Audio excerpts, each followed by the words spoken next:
Hi friends, welcome to 500 days cycling challenge day 135 అనమాట. ఈరోజు అయితే చూస్తున్నారు కదా. నిన్న మనం సండే రోజు అడ్వెంచర్ అయితే గట్టిగానే చేసినాం. ఇంకా వీడియోలే మొత్తం కంప్లీట్గా అప్లోడ్ చేయలే. ఇక సైకిల్ ఛాలెంజ్ అంటే ఎట్లుంటుంది, ఇక ఆ రోజు ఎన్ని వీడియోలు చేసినా మళ్ళీ నెక్స్ట్ డే తొక్కాల్సిందే. ఇక 500 డేస్ అంటే నిజంగా ఈ స్పోర్ట్స్కి అథ్లెట్స్ ప్రిపేర్ అవుతారు కదా, గ్రేట్ అసలు. ఒలింపిక్స్ ఎప్పుడో ఉంటే 4 ఏళ్ళ సందే ప్రిపేర్ అయితేనే ఉంటారు.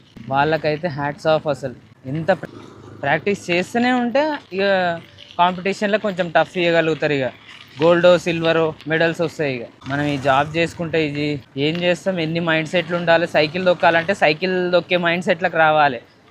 ఇప్పుడు డ్యూటీ చేసి ఇంటికి పోయినా నాకు అసలు ఇంట్రెస్టే లేదు. ఇక మొత్తం ఆన్నే డ్యూటీ చేసి అలసిపోతాము. ఇంకేం చేస్తాం, ఇక బద్ధకం.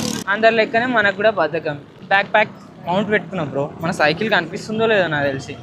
అసలు ఎందుకు పోతున్నా అంటే చెమటకాయ అయింది మనకు కూడా. సైకిల్ ఎండలకి మెడ మీద మొత్తం ఈడ 4 హెడ్కి చెమటకాయ అయింది అంతా.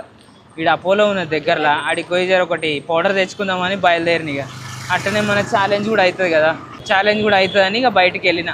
చూస్తున్నా మన హెడ్ లైట్ ఫిట్ చేసిన. ఇన్ని రోజులు దీన్ని పక్కకు పడేసిన. ఒక ఫేక్వి కొనుక్కొచ్చి ఇది ఇది క్లిప్ ఉంటుంది, అది ఇరిగిపోయింది అనమాట. ఇరిగిపోయిందో ఎలక కొరికిందో మొత్తానికి ఏదో అయింది. ఓ ఎలక మీద ఎందుకు వేస్తున్నావు బ్రో, ఏదో అయితే. సారీ ఎలక బ్రో, నువ్వు కొరికినవో కొరకోలేవో తెలియదు కానీ నీ మీస ఈజీగా తోసి పడేస్తున్నా నేను. సరే అది సంగతి. డే 135 ఒక 2 కిలోమీటర్లు అయినా దొక్కుదామని వచ్చినాయి. ఇక దగ్గరకు వచ్చినాం. ఇక అది సంగతి.